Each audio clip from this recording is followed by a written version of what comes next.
စပိန်နိုင်လေးဖြစ်ပါတယ် မေစာ ဒီစား ဖိုက်တမီတွေပြရအောင်အခုကကလာကားပါရှင်ပေါ့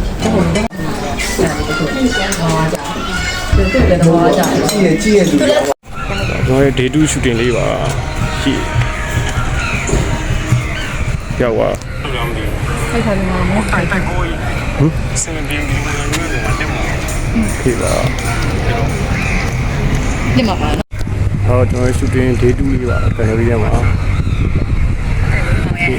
စောင့်နေရကြာဝိုက်လားကြာပြီကားကကြနေတန်းလာခဲ့တာဆောင်းရောက်ပြီ ခိုင်လဲကျွန်တော်တို့အားပေးပါဦးညာကျွန်တော်ဒီနောက်စသိမ်းပိုင်းတစ်ခုကိုရိုက်နေပါပြီ